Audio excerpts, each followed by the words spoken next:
आप सभी प्रशिक्षु अध्यापक एवं अध्यापिकाओं को मेरे नमस्कार। आप सभी का स्वागत है आपके अपने YouTube चैनल ऑनलाइन शिक्षण पर। मैं हूं आपके साथ अंजलि बालियान। दोस्तों, आप सभी जानते हैं कि मैंने आपके सभी असाइनमेंट्स को कंप्लीट करने की एक जिम्मेदारी उठाई है। तो उसी प्रक्रिया को आगे बढ़ाते हुए आज हम एक साथ education evaluation action research and innovation के सभी असाइनमेंट को इसी एक वीडियो में ख़त्म करेंगे।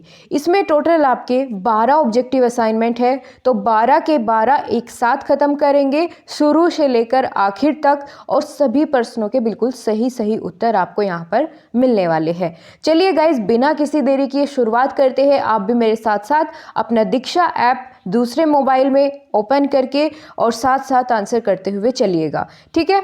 चलिए, पहला क्वेश्चन आपके सामने है। मापन की प्रकृति है कैसी? गुणात्मक, मात्रात्मक, दोनों या दोनों में से कोई नहीं। इसका सही जवाब होगा गाइज मात्रात्मक, ठीक है।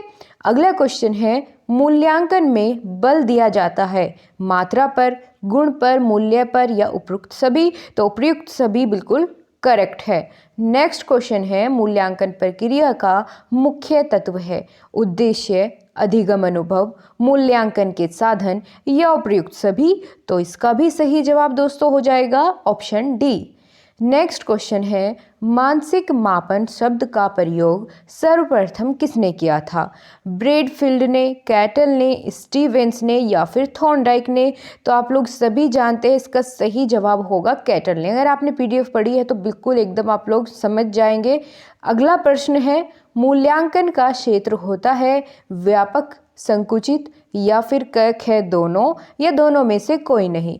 दोस्तों, आपको मैंने शुरुआत में जब आपकी 2-3 क्लास ली एजुकेशन इवैल्यूएशन की, उसमें बहुत अच्छे से समझाया कि मूल्यांकन का क्षेत्र कैसा होता है, व्यापक होता है, ठीक है।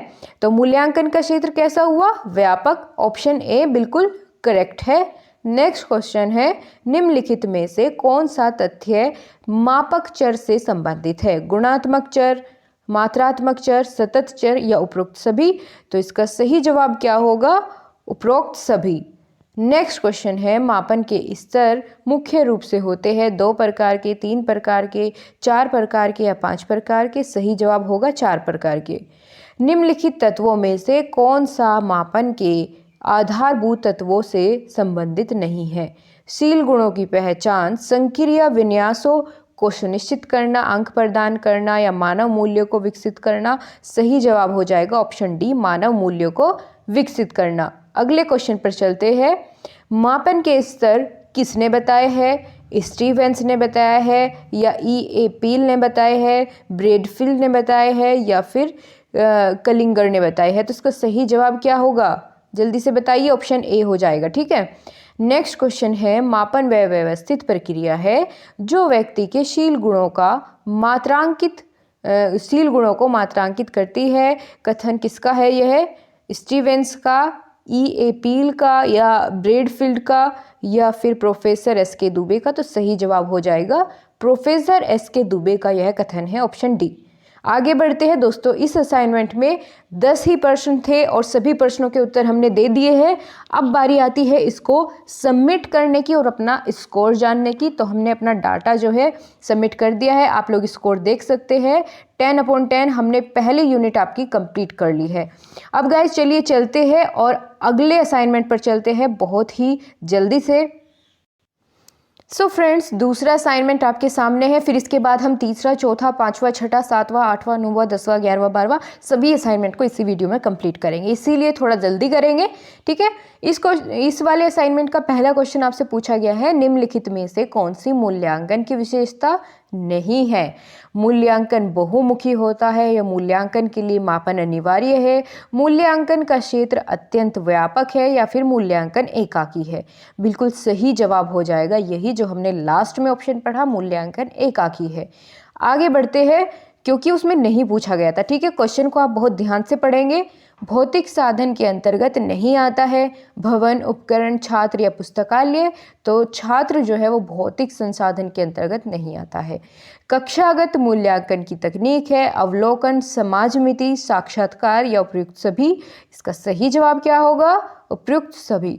मूल्यांकन का महत्व बताना है आपको। शैक्षिक निर्णय लेने में महत्व है, या शिक्षण उद्देश्यों को स्पष्ट करने में, व्यावसायिक निर्देशन में, या उपयुक्त सभी। तो आप लोग जानते हैं कि ये सभी इसके महत्व है मूल्यांकन के, इसीलिए ऑप्शन डी करेक्ट होगा। शैक्षिक अनुसंधान का क्षेत्र नहीं है। बालक के व्यक्तित्व का विकास, नैतिक विकास, मानसिक विकास या संवेगात्मक विकास। तो यानी ऑप्शन डी सामवेगिक विकास शैक्षिक अनुसंधान का क्षेत्र नहीं होता है। शैक्षिक मूल्यांकन का अंग नहीं है। संस्थागत मूल्यांकन, कक्षागत या प्रशासनिक या पृष्ठपोषण। सही जवाब है प्रशासनिक मूल्यांकन। निम्नलिखित में से कौन सा सामाजिक विज्ञान में मूल्यांकन का एक मुख्य उद्देश्य है? छात्रों के ज्ञान की जांच करना, उत्तम कक्ष की जांच, शैक्षिक नियोजन या फिर सामाजिक विकास। तो दोस्तों इसका सामाजिक विकास बिल्कुल सही ऑप्शन है, इसे ही आप टिक करेंगे, फिर आगे बढ़ेंगे। मूल्यांकन प्रक्रिया का सोपान है कौन सा? उद्देश्यों का निर्धारण करने में, या उद्देश्यों की प्राप्ति के लिए, अध्ययन अध्यापन क्रियाओं का निर्धारण करने के लिए, या व्यवहार में परिवर्तन, या उपयुक्त सभी। तो सभी वाला ऑप्शन बिल्कुल सही है। मूल्यांकन की आवश्यकता किसको होती है? अध्यापकों को, छात्रों को, या फिर अध्यापक, छात्र, अभिभावक, समाज सभी को। दोस्तों मूल्यांकन की आवश्यकता हर किसी को होती, चाहे वो अध्यापक हो, छात्र हो, अभिभावक हो या समाज का कोई भी सदस्य हो, सभी को मूल्यांकन की आवश्यकता कहीं ना कहीं ज़रूर पड़ती है। अगला प्रश्न है मूल्यांकन की आवश्यकता क्यों है? क्योंकि मूल्यांकन एक निरंतर चलने वाली प्रक्रिया है, या मूल्यांकन शिक्षा प्रणाली का अभिन्न अंग है, या फिर मूल्यांकन में छात्रों के व्यवहार के विषय में सामग्री एकत्रित करने के समस्त साधन सम्मिलित रहते हैं, या उपयुक्त सभी। तो गाइस जितने भी हमने तीनों ऑप्शंस देखे ये सभी बिल्कुल सही है, इन्हीं के लिए आवश्यकता पड़ती है मूल्यांकन की। ठीक है, चलिए आगे बढ़ते हैं। तो यहाँ पर आपके 10 प्रश्न थे आपके इस मॉड्यूल में, सभी के प्रश्नों के उत्तर हमने दे दिए हैं। सबमिट करते हैं और अपना डाटा सर्वर पर सेव करते हैं। स्कोर आप सभी के सामने है, हमने फुल स्कोर किया है और सेकंड यूनिट हमारी कंप्लीट हो चुकी है एजुकेशन इवैल्यूएशन की। अब चलिए फटाफट से इसको बैक करते हैं और नेक्स्ट असाइनमेंट पर चलेंगे। रेटिंग ज़रूरी नहीं है गाइज कि अगर आपके सामने हर बार रेटिंग करने के लिए दी जाए और आप उसे हर बार रेट करें, ऐसा ज़रूरी नहीं है, आप उसको स्किप कर सकते हैं। ठीक है, अब हम यहाँ से चलेंगे थर्ड यूनिट पर और थर्ड यूनिट का असाइनमेंट ओपन करेंगे। ये यहाँ से हो जाता है असाइनमेंट आपका, थर्ड असाइनमेंट ओपन, और इसको फटाफट से पूरा करते हैं। देखते हैं कैसे क्वेश्चन आपको इस असाइनमेंट में देखने को मिलेंगे। पहला प्रश्न है समय, धन, श्रम की दृष्टि से मितव्ययी है कौन? मापन, मूल्यांकन, परीक्षण या उपयुक्त में से कोई नहीं। सही जवाब होगा दोस्तों मापन, क्योंकि मापन में अधिक धन का, समय का और श्रम का व्यय नहीं होता है एज कंपेयर टू मूल्यांकन। ठीक है, तो ए ऑप्शन बिल्कुल सही है। अगला प्रश्न है शिक्षण अधिगम प्रक्रिया के महत्वपूर्ण अंग है मापन, मूल्यांकन, परीक्षण या उपयुक्त सभी। तो सभी इसका बिल्कुल सही जवाब होगा। परीक्षण का संबंध होता है भौतिक गुणों से, मानसिक गुणों से, मनोवैज्ञानिक गुणों से या उपयुक्त सभी। तो इसका भी ऑप्शन बिल्कुल सही है, ऑप्शन डी।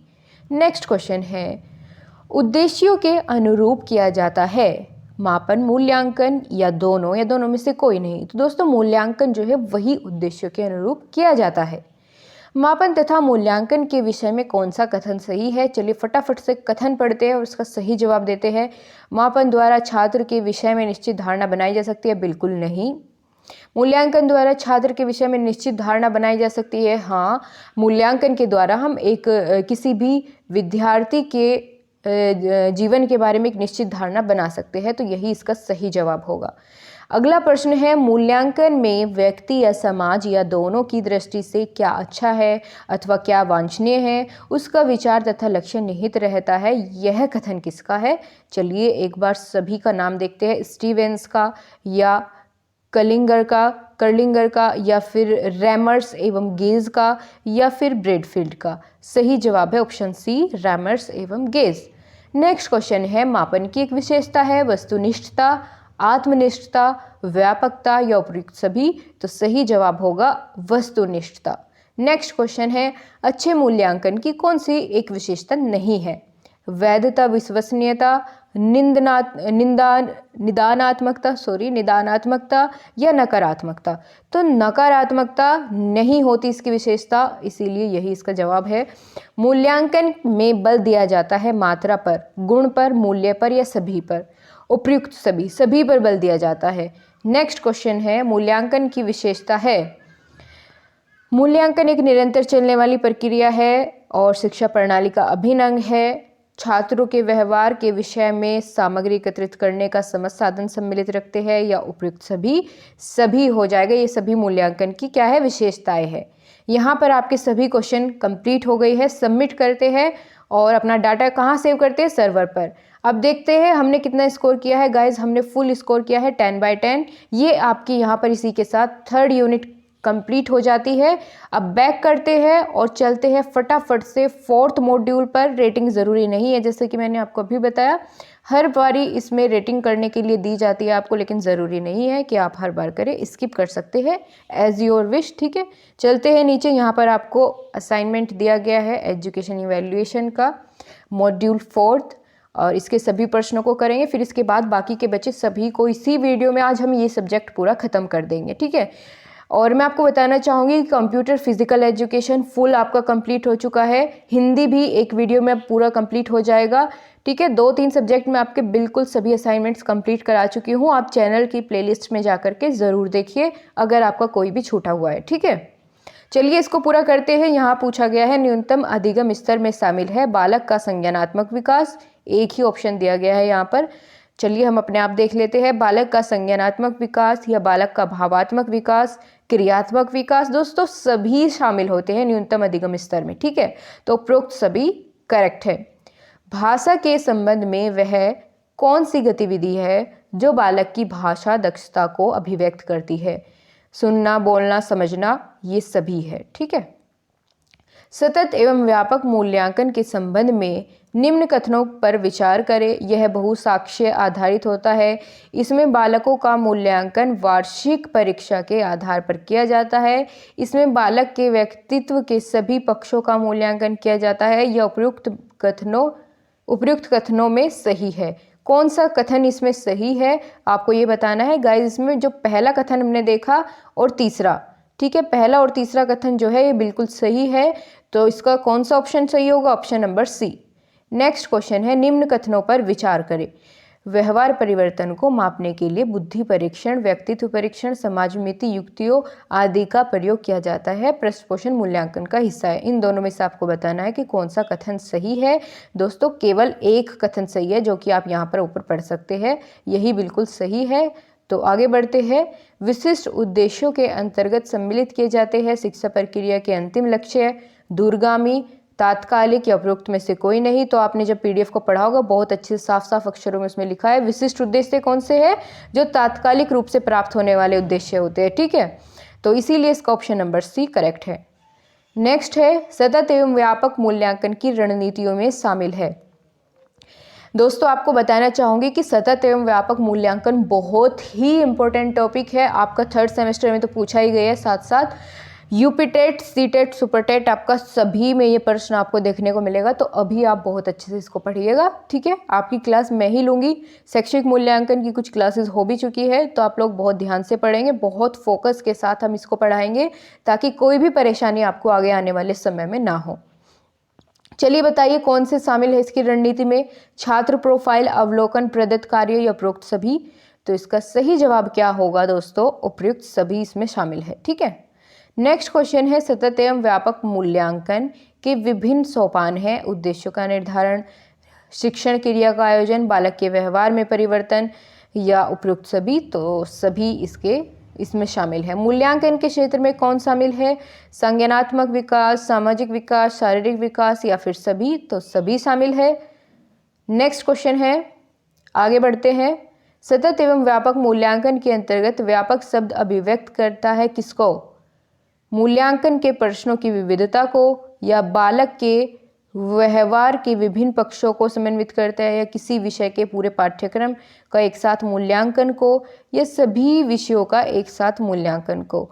तो आपको क्या लगता है इसका सही जवाब क्या होगा? Option number B. ठीक है, बालक के व्यवहार, ये बिल्कुल सही है। सतत एवं व्यापक मूल्यांकन के संबंध में सही है। यह एक वार्षिक रूप से आयोजित किया जाता है या सत्र के मध्य में, या इसका आयोजन शिक्षण अधिगम प्रक्रिया के साथ अनावृत रूप से चलता रहता है। तो यही सही है, क्योंकि इसका ये प्रक्रिया अनावृत रूप से चलती रहती है शिक्षण प्रक्रिया के दौरान। ठीक है, अब यहाँ पर सभी प्रश्नों के उत्तर हम दे चुके हैं। सबमिट करते हैं और स्कोर का पता करते हैं हमने कितने क्वेश्चन सही किए हैं। सो गाइज, आपकी 4th यूनिट भी कंप्लीट हो चुकी है। अब हम आगे बढ़ेंगे और 5th यूनिट को करेंगे। बैक करते हैं जल्दी से, आप भी अपना साथ साथ करते हुए चले। ठीक है गाइज, हम बीच में वीडियो को पॉज नहीं करेंगे, एक साथ आज पूरा ही ख़त्म करके छोड़ेंगे। तो 4 यूनिट हमारी कंप्लीट हो चुकी है। यहाँ हम 5वीं यूनिट के 5वें असाइनमेंट को करेंगे। मॉड्यूल जो आपका 5वां है, ऑब्जेक्टिव प्रश्न। चलिए अब इसकी शुरुआत करते हैं गाइज। अगर आपको वीडियो से हेल्प मिल रही है तो आप लोग लाइक ज़रूर करें। मेरे ख्याल से आपके सभी असाइनमेंट में 10-10 प्रश्न ही हैं। आपके जो शैक्षिक मूल्यांकन का असाइनमेंट है, यहाँ पर पहला प्रश्न आपसे पूछा गया है, सर्वांगीण विकास के पक्ष कौन से है? भाव, ज्ञान, क्रिया या सभी? तो बिल्कुल सही है, सभी है।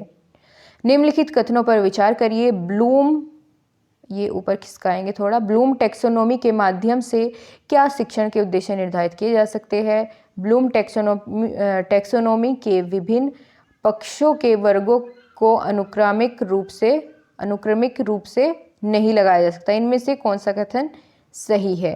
केवल एक, दो, एक या दो दोनों, या फिर दोनों में से कोई नहीं। तो इसका सही जवाब ऑप्शन नंबर ए, केवल एक ही सही है। आगे अगला क्वेश्चन है, मानसिक योग्यता नहीं है कौन सी? विश्लेषण, प्रत्यास्मरण या संश्लेषण मूल्यांकन? सही जवाब होगा प्रत्यास्मरण। यह इसकी मानसिक योग्यता नहीं होती, उच्च मानसिक योग्यता नहीं होती है। अगला क्वेश्चन है, सत्र के अंत में आयोजित की जाने वाली परीक्षा मूल्यांकन के किस गुण की अवहेलना करती है? निरंतरता, सहकारिता, व्यापकता या उपरोक्त सभी? सभी इसका सही जवाब है। निम्नलिखित कथनों पर विचार करिए। मूल्यांकन के मनोचालक पक्ष को ही कौशल पक्ष के रूप में जाना जाता है। अनुप्रयोग ज्ञानात्मक पक्ष का तीसरा वर्ग है। इसमें से कौन सा सही है? तो इसका गाइज यह कथन किसके है ये आपको बताना है। हाँ, बिल्कुल सही इसका जवाब अगर हम देखें तो ऑप्शन सी, क्रेथवाल महोदय का कथन है ये। ठीक है, अगला क्वेश्चन है, क्रियात्मक पक्ष से संबंधित शैक्षिक उद्देश्यों का वर्गीकरण किसने प्रस्तुत किया? ब्लूम, सिम्पसन महोदय या क्रेथवाल या फिर उपरोक्त सभी? करेक्ट ऑप्शन है इसका ऑप्शन बी, सिम्पसन महोदय। कौशल विकास से संबंधित उच्चतम वर्ग कौन सा है? उत्तेजना, समायोजन, नियंत्रण या स्वाभाविकीकरण? गाइज ऑप्शन डी, स्वाभाविकीकरण बिल्कुल सही है।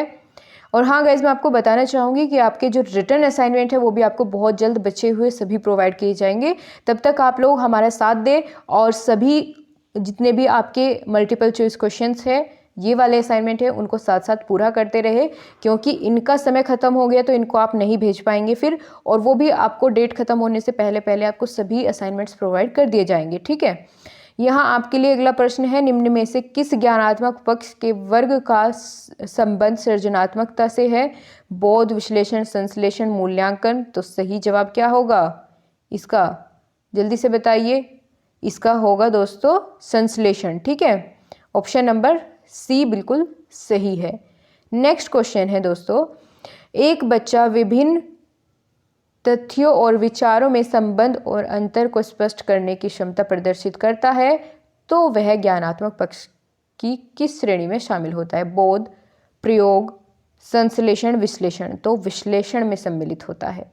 अगला प्रश्न है, भावात्मक पक्ष की प्रथम क्षमता क्या है? अनुग्रहण, उत्तेजना, संगठन या महत्व देना? अनुग्रहण होता है गाइज, ऑप्शन ए बिल्कुल सही है।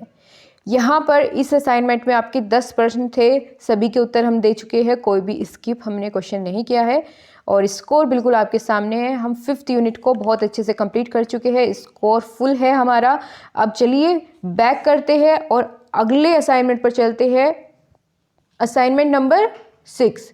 ठीक है, छठे असाइनमेंट को कंप्लीट करेंगे अभी, फिर उसके बाद 7th 8th सभी को एक साथ कंप्लीट करते हुए चलेंगे। हम यहाँ पर अब पूरा करने वाले हैं आपकी 6th यूनिट। ठीक है गाइज, तो 6th यूनिट को हम कंप्लीट करेंगे। चलिए यहाँ पर ओपन हो चुका है आपका 6th असाइनमेंट और इसका पहला प्रश्न देखेंगे बहुत जल्द से। अभिव्यक्ति की क्षमता का मूल्यांकन नहीं करता, मौखिक परीक्षा, निबंधात्मक परीक्षा, वस्तुनिष्ठ परीक्षा या साक्षात्कार। तो वस्तुनिष्ठ परीक्षा नहीं करता है, ठीक है, ऑप्शन नंबर सी बिल्कुल सही है। ओके गाइज, तो वस्तुनिष्ठ परीक्षा इसका सही हो जाएगा। आगे चलते हैं, अगला क्वेश्चन देखेंगे। फिर से पढ़ते हैं एक बार क्वेश्चन। किस प्रकार के मूल्यांकन से किसी कार्यक्रम या योजना को अधिक गुणवत्तापूर्ण और प्रभावशाली बनाया जाता है? आंकलित मूल्यांकन में या रचनात्मक मूल्यांकन, वार्षिक मूल्यांकन या अर्धवार्षिक मूल्यांकन? इसका सही जवाब होगा गाइस ऑप्शन नंबर बी, ठीक है, क्योंकि प्रभावशाली कब बनाएंगे? जब रचनात्मक मूल्यांकन होगा। ऑप्शन नंबर बी इसका बिल्कुल करेक्ट है। नेक्स्ट क्वेश्चन है, व्यक्ति के व्यवहार या बाहरी रूप से मूल्यांकन को क्या कहते हैं? अवलोकन करना, साक्षात्कार, मौखिक परीक्षा या फिर प्रायोगिक? तो अवलोकन करना इसे हम बोलेंगे यदि बाहरी रूप से मूल्यांकन करते हैं तो, ठीक है। रचनात्मक मूल्यांकन में समाहित नहीं है अधिगम स्तर में सुधार, पृष्ठपोषण, सतत मूल्यांकन या फिर अगली कक्षा में प्रोन्नति। अगर बात करें सम्मिलित है तो ऊपर के तीनों सम्मिलित है, लेकिन अगली कक्षा में प्रोन्नति ये सम्मिलित नहीं है और क्वेश्चन में आपके यही पूछा गया है। मूल्यांकन से समाहित है रचनात्मक मूल्यांकन, आंकलित मूल्यांकन या का ख दोनों? तो इसका सही जवाब होगा ऑप्शन नंबर सी, का व ख दोनों। नेक्स्ट क्वेश्चन है, प्रयोगात्मक परीक्षण का स्वरूप होता है शाब्दिक, अशाब्दिक, शाब्दिक अशाब्दिक दोनों या क्रियात्मक? करेक्ट हो जाएगा क्रियात्मक। नेक्स्ट क्वेश्चन है, अवलोकन में देखा जाता है, क्या देखा जाता है? व्यक्ति का वजन या व्यक्ति की सोच, व्यक्ति का व्यवहार? तो बिल्कुल सही बात है, व्यक्ति का व्यवहार देखा जाता है। निम्नलिखित में से कौन सा साक्षात्कार का प्रकार नहीं है? नैदानिक, चयन, शोध या आंकलिक? तो इसका सही जवाब होगा ऑप्शन डी, आंकलित, ठीक है।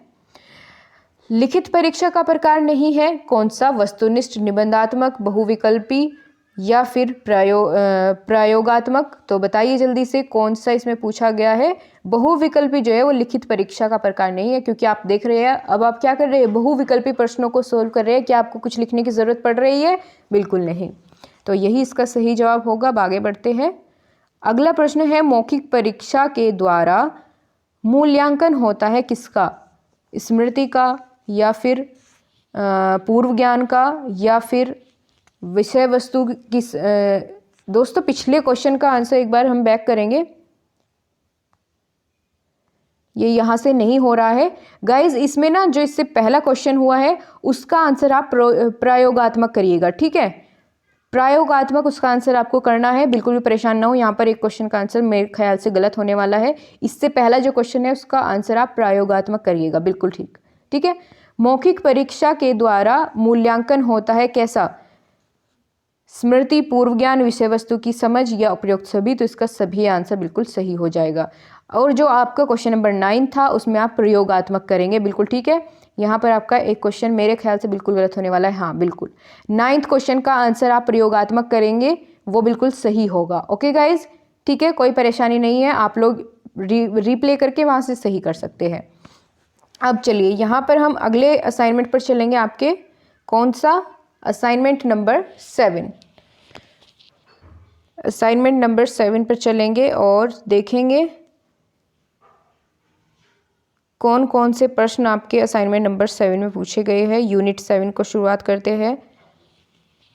ये यहाँ पर आपके सामने है मॉड्यूल 7 और इसके सभी क्वेश्चंस को बहुत जल्दी जल्दी से सॉल्व करेंगे। पूरा कोर्स आपका एक साथ ख़त्म करना है। चलिए, यदि बार बार परीक्षण लेने पर एक छात्र के लगभग समान अंक प्राप्त हो तो परीक्षण की यह विशेषता कहलाती है, क्या कहलाती है?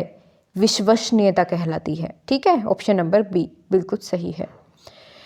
वस्तुनिष्ठ प्रश्नों की विशेषता नहीं है, क्या करना? वस्तुनिष्ठता या वैधता, आसान मूल्यांकन? तो आसान मूल्यांकन इसकी विशेषता नहीं है। किसके द्वारा शिक्षण अधिगम में सुधार लाया जा सकता है? खेलकूद, भ्रमण, मूल्यांकन या वाद विवाद? किसके द्वारा लाया जा सकता है? तो ये मूल्यांकन के द्वारा आपका सुधार लाया जा सकता है कि मूल्यांकन करने के बाद आप यही तो देखें कि क्या कमी है, फिर उसका सुधार तभी कर सकते हैं। अगला प्रश्न है, उत्तम परीक्षण की व्यवहारिक विशेषता इनमें से कौन सी नहीं है, उद्देश्यपूर्ण व्यापकता या प्रतिनिधित्वता या उपरोक्त सभी, तो सभी इसका सही जवाब हो जाएगा। ठीक है, अगला प्रश्न है, वैधता वह सीमा है जिस सीमा तक परीक्षण वही मापता है जिसके लिए इसका निर्माण किया गया है। यह कथन किसका है? तो किसका है? क्रोनबेक का है यह कथन। उत्तम परीक्षण की तकनीकी विशेषता नहीं है। वैधता, विश्वसनीयता, मितव्ययता व विभेदकता। ठीक है, तो क्या होगा इसका सही जवाब? मितव्ययिता नहीं है। विषय से संबंधित समस्त पहलुओं का मापन कहलाता है। क्या कहलाता है? विश्वसनीयता, व्यापकता, वैधता या मानक? वैधता कहलाता है। ठीक है, एक उत्तम परीक्षण की कसौटियां हैं आर्थिक व सामाजिक, व्यवहारिक व तकनीक। यही सही है, व्यवहारिक व तकनीकी। एक उत्तम परीक्षण की विशेषता है व्यापकता, कठिन, अविश्वसनीयता या उद्देश्यहीन।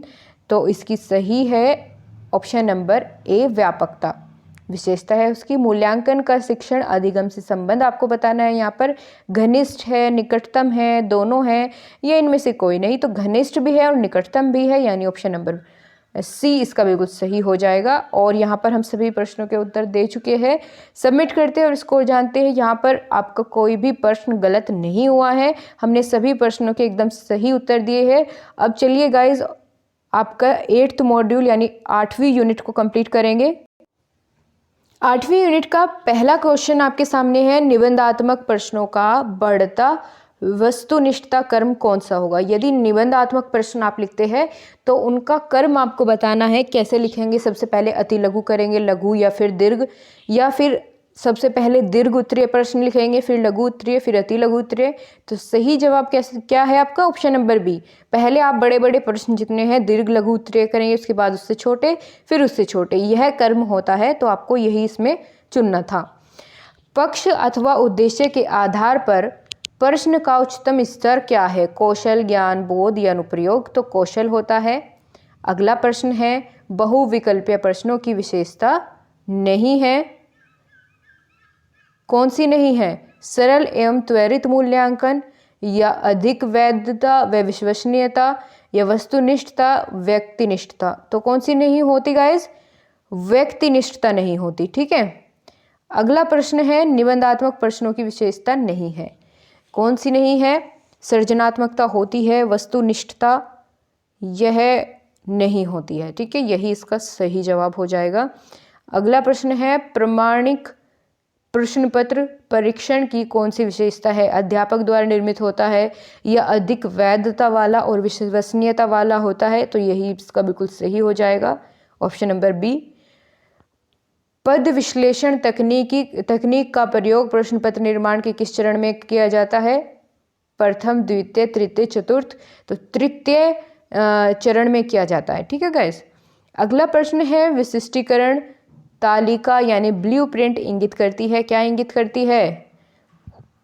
विभिन्न प्रकरणों के भार को, या शिक्षण उद्देश्यों के भार को, या उपरोक्त दोनों? तो उपरोक्त दोनों को करती है। अगला प्रश्न है, पद विश्लेषण की दो तकनीकी विशेषताएं है, कठिन स्तर एवं विभेदीकरण क्षमता। तो पहला ही प्रश्न में हमें इसका पहले ही ऑप्शन में उत्तर मिल जाता है, तो यही सही हो जाएगा। कौशलात्मक प्रश्न की विशेषता नहीं है, विश्लेषण, संश्लेषण, पहचान या मूल्यांकन। तो दोस्तों पहचान नहीं है। सूचनाओं की व्याख्या करने वाले प्रश्न इस पर पक्ष का मूल्यांकन करते हैं, ज्ञान, बोध, अनुप्रयोग या कौशल? तो बोध का। ठीक है, ऑप्शन बी बिल्कुल सही है। अब यहाँ पर सभी प्रश्नों के उत्तर हम दे चुके हैं, 10 में से 10 हमारे प्रश्न हो चुके हैं। और अब बारी आती है स्कोर जानने की। स्कोर गाइस आपके सामने है, हमने सभी प्रश्नों के एकदम सही उत्तर दिए हैं। अब हम चलेंगे और 9वां असाइनमेंट पूरा करेंगे। इसके बाद आपके बस 9वां, 10वां, 11वां, 12वां 4 असाइनमेंट रह जाते हैं, आपका कोर्स कंप्लीट हो जाएगा। ठीक है, चलिए गाइस 9वां असाइनमेंट शुरू करते हैं। इसके सभी प्रश्नों के उत्तर जानेंगे। और पहला प्रश्न आपके सामने है, सतत मूल्यांकन में समाहित होता है दैनिक मूल्यांकन, या साप्ताहिक मूल्यांकन, मासिक मूल्यांकन, या फिर उपयुक्त सभी इसका सही जवाब है। ये सभी इसमें शामिल होते हैं सतत मूल्यांकन में। ठीक है, बहुत ही महत्वपूर्ण प्रश्न है। संचयी अभिलेख का प्रारूप दर्शाता है कौन? संज्ञानात्मक पक्ष, सह संज्ञानात्मक पक्ष, या केवल क, या फिर कौन सा होगा? केवल क और ख। तो इसका गाइस सही जवाब हो जाएगा दोनों। ठीक है, ऑप्शन नंबर डी कैक है, दोनों इसमें शामिल होते हैं। आगे बढ़ते हैं, अगला प्रश्न है, पूछा गया है सत्र के अंत में आयोजित की जाने वाली परीक्षा मूल्यांकन के किस गुण की अवहेलना करती है? निरंतरता, सहकारिता, व्यापकता या उपयुक्त सभी? सभी इसका सही जवाब है। सतत मूल्यांकन में समाहित है क्या दैनिक मूल्यांकन, साप्ताहिक, मासिक या फिर उपयुक्त सभी? तो आप जानते हैं कि निरंतर चलने वाली प्रक्रिया है, यानी सभी शामिल हो जाएंगे। आगे बढ़ते हैं, पूछा गया है धनात्मक पुनर्बलन का उदाहरण है। पुनर्बलन क्या होता है? मोटिवेट करना, मोटिवेशन देना। तो धनात्मक यानी पॉजिटिव मोटिवेट करना, तो उसे कैसे कर सकते हैं पॉजिटिवली? दंड देकर? बिल्कुल नहीं, वो तो नेगेटिव हो जाता है। अपमानित करके? नहीं। प्रशंसा करना? बिल्कुल सही। अगला प्रश्न है, संज्ञान सहगामी क्रियाओं के अंतर्गत नहीं आता। क्या नहीं आता? खेलकूद, हस्तकला, समाज सेवा या सामाजिक विज्ञान? तो दोस्तों सामाजिक विज्ञान इसमें नहीं आता है। संज्ञानात्मक पक्ष के अंतर्गत नहीं आता है ज्ञान, बोध, प्रयोग या मूल्य? मूल्य नहीं आता है। निम्न कथनों में संचयी अभिलेख की विशेषता है, कौन सी है?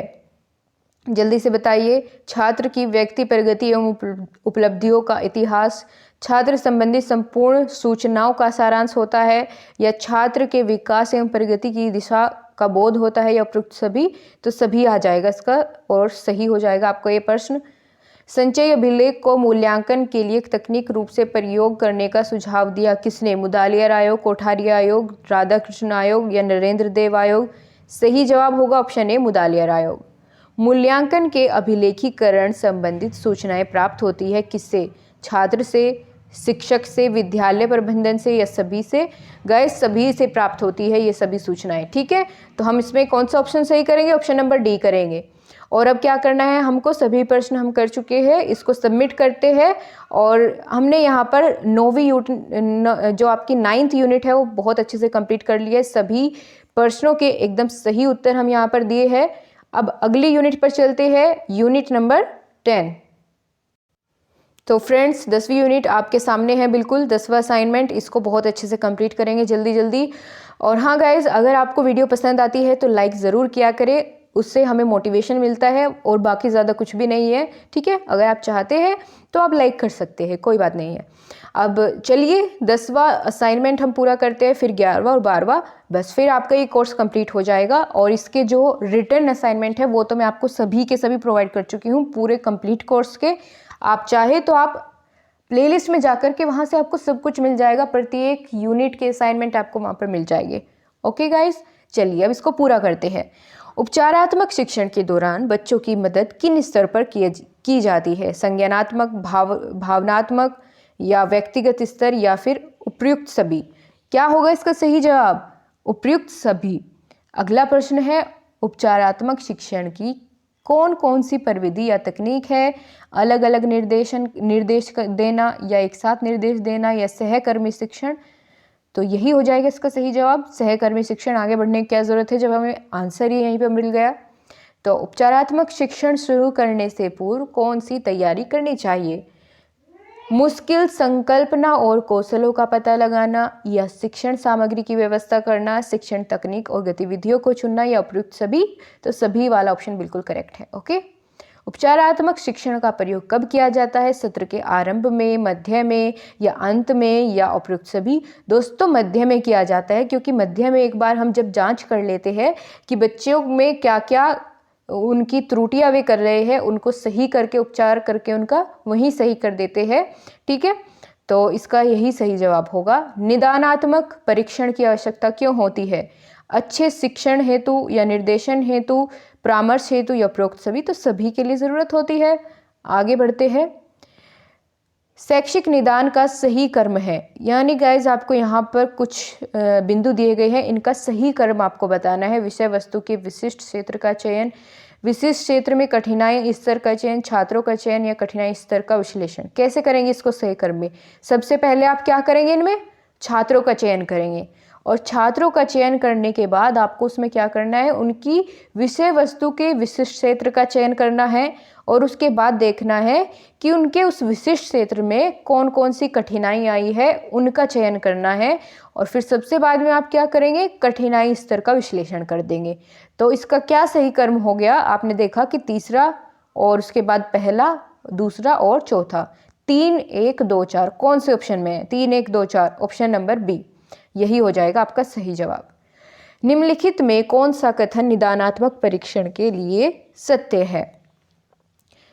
विषय के प्रति रुचि उत्पन्न करना, व्यक्तिगत विभिन्नता के आधार पर पढ़ाना, समय व शक्ति की बचत, या विद्यार्थी की विषय संबंधी कमियों, हीनताओं एवं कठिनाइयों की जानकारी प्राप्त करना, यही हो जाएगा ऑप्शन नंबर डी। आगे बढ़े। निदानात्मक परीक्षण के आधार पर किस प्रकार के शिक्षण की व्यवस्था की जाती है? तो आप लोग बताएंगे। जब यहाँ पर आपसे पूछा गया है निदानात्मक परीक्षण के आधार पर, तो किसकी करेंगे? उपचारात्मक शिक्षण की ही तो करेंगे। ऑप्शन नंबर डी बिल्कुल सही हो जाएगा। उपचारात्मक शिक्षण से संबंधित है, बच्चों के गणित विषय के शिक्षण से नहीं, बच्चों में पठन क्षमता के विकास से नहीं, बच्चों की त्रुटियों को दूर करने से, बिल्कुल सही, यही इसका सही जवाब होगा। अभी मैंने आपको बताया था, तो यही इसका सही हो जाएगा ऑप्शन नंबर सी। जिस परीक्षण के से शिक्षार्थी की किसी विषय या अनेक विषयों की कठिनाई ज्ञात की जा सकती है, उसे हम क्या बोलते हैं? निदानात्मक परीक्षण बोलते हैं। अभी हम इसी के बारे में जान रहे थे, सभी प्रश्न इसी से संबंधित थे। अगला क्वेश्चन है यहाँ पर दोस्तों, इसके सभी प्रश्न हम कर चुके हैं, 10 ही प्रश्न थे, सभी के उत्तर हम दे चुके हैं। अब सबमिट करने की बारी आती है और अपना स्कोर जानने की। स्कोर तो आप सभी के सामने है, 10वीं यूनिट हम कंप्लीट कर चुके हैं, बहुत ही अच्छे से फुल स्कोर हमने इसमें किया है। अब चलते हैं और लास्ट सेकंड असाइनमेंट देखते हैं, 11वां असाइनमेंट, उसके बाद 12वां, और यहाँ पर आपकी यूनिट खत्म हो जाएगी।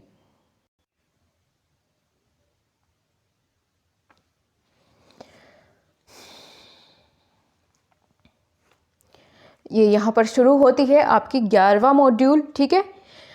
क्रियात्मक शोध का मुख्य उद्देश्य क्या होता है? ज्ञान को विस्तृत क्षेत्र में प्रकाशित करना, ज्ञान की खोज प्रयोगशाला में करना, कक्ष की तात्कालिक समस्याओं का हल करना, या उपयुक्त में से कोई नहीं। सही जवाब क्या होगा? कक्ष की तात्कालिक समस्याओं का हल निकालना होता है इसका मुख्य उद्देश्य।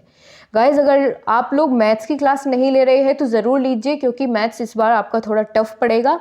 अभी से तैयारी शुरू करिए, बिल्कुल बेसिक से, 0 लेवल से आपको सिखाया जा रहा है। आपकी रोज़ सुबह 8 बजे 8 AM मैथ्स की क्लास फिक्स है, उसका टाइम चेंज नहीं होगा। सुबह 8 बजे आपकी क्लास रहेगी मैथ्स की।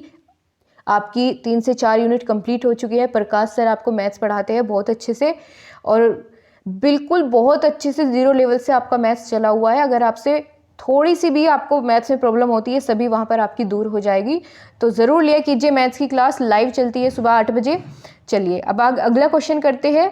विद्यालय में क्रियात्मक अनुसंधान का प्रयोग किया जा सकता है शिक्षण विधियों व प्रविधियों में सुधार हेतु, विद्यार्थियों में अध्ययन के प्रति रुचि विकसित करने हेतु, विद्यालय में अनुशासन संबंधी समस्याओं के सुधार हेतु, या उपरोक्त सभी बिल्कुल सही हो जाएगा।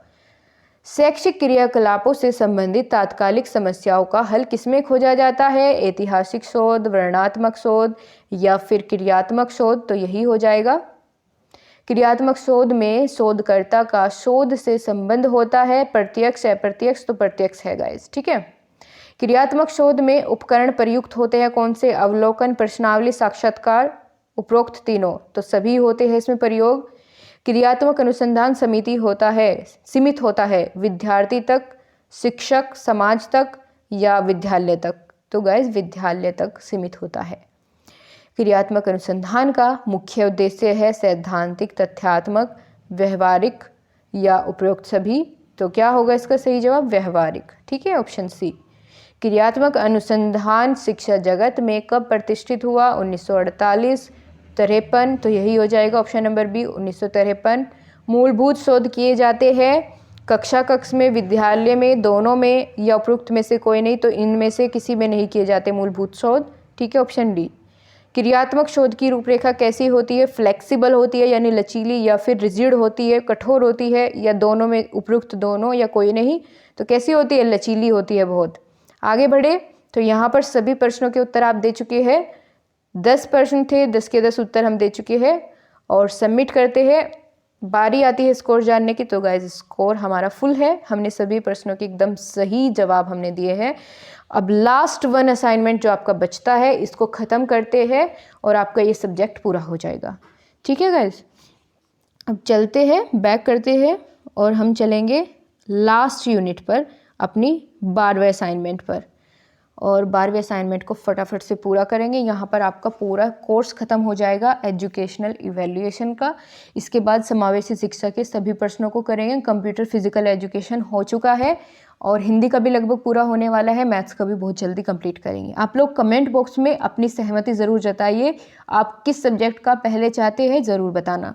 ओके, चलिए लास्ट असाइनमेंट का पहला क्वेश्चन है, शैक्षिक नवाचार आवश्यक होता है क्यों? प्रार्थना स्थल की गतिविधियों के लिए, कक्षा कक्ष की गतिविधियों के, या लैब एरिया की गतिविधियों के लिए, उपरोक्त सभी। तो सभी के लिए आवश्यक होता है। प्रोजेक्ट विधि का प्रयोग किया जाता है प्राथमिक स्कूल में या माध्यमिक विश्वविद्यालय में, या उपरोक्त सभी। तो सभी जगह कर सकते हैं हम प्रोजेक्ट विधि का प्रयोग। निम्नलिखित में से कौन सी विधि में गहन तथा सभी पक्षों का अध्ययन किया जाता है? प्रोजेक्ट विधि में या केस स्टडी में? गाइस, केस स्टडी में सभी उसकी आप कह सकते हैं सभी पक्षों का अध्ययन किया जाता है बहुत ही गहन तरीके से। निम्नलिखित में से कौन सी विधि छोटे बच्चों के लिए उपयुक्त है? कौन सी है? भ्रमण विधि, खेल विधि। खेल विधि में उनको ज़्यादा मजा आता है सीखने में, तो यही होगा इसका आंसर। प्रोजेक्ट विधि का आविष्कार किसने किया? बहुत अच्छा क्वेश्चन है, किसने किया था? पहला ही ऑप्शन आपको मिल जाता है, WH किलपैट्रिक ने। बहुत इंपॉर्टेंट क्वेश्चन है आपका। केस स्टडी में अध्ययन किया जाता है किसका? किसी एक व्यक्ति का, समुदाय का, संस्था का, या तीनों का? तो तीनों का कर सकते हैं हम, जिसका चाहे। हाउ चिल्ड्रन फेल किसकी पुस्तक है? John halt. पहला ही ऑप्शन आपका सही हो जाता है। केस स्टडी का सर्वप्रथम प्रयोग किया किसने? Frederick Lipley, Triton, TP Rao, Rupert Murdoch. ठीक है, तो इसका सही जवाब क्या होगा guys? Option A, Frederick Lipley ने। नेक्स्ट क्वेश्चन है, निम्नलिखित कथन किसके द्वारा कहा गया था? किसी उपयोगी कार्य के लिए किसी व्यक्ति या निकाय द्वारा किया गया विचार अथवा अभ्यास नवाचार कहलाता है। यह बात किसने कही थी गाइज? ऑप्शन ए, प्रोफेसर पारिख व TP राव ने। ठीक है, यही सही होगा। और यहाँ पर अगला क्वेश्चन है, नवाचार शब्द मुख्यतः बना होता है किस किस शब्द के मेल से बना होता है? नव धन आचार, या न धन आचार, ना धन आचार। तो कौन सा सही है? आपको देखने से ही पता चल रहा है। ऑप्शन नंबर ए, नव जमा आचार क्या बन जाता है? नवाचार। बिल्कुल सही। अगला यहाँ पर दोस्तों 10 प्रश्न थे, सभी प्रश्नों के उत्तर हम दे चुके हैं। लास्ट असाइनमेंट आपका ये था, सबमिट करते हैं और यहाँ पर अपना स्कोर जानेंगे।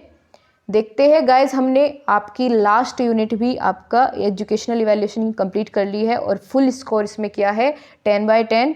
तो आप लोगों को कैसी लगी आज की ये क्लास ज़रूर बताइए कमेंट बॉक्स में। और अगर आप लोगों को पसंद आई है गाइज, लाइक और शेयर अपने दोस्तों के साथ ज़रूर करें। Thank you for watching. आपसे फिर से मुलाकात होगी अगले असाइनमेंट के साथ। तब तक के लिए बाय बाय, टेक केयर, जय हिंद, जय भारत।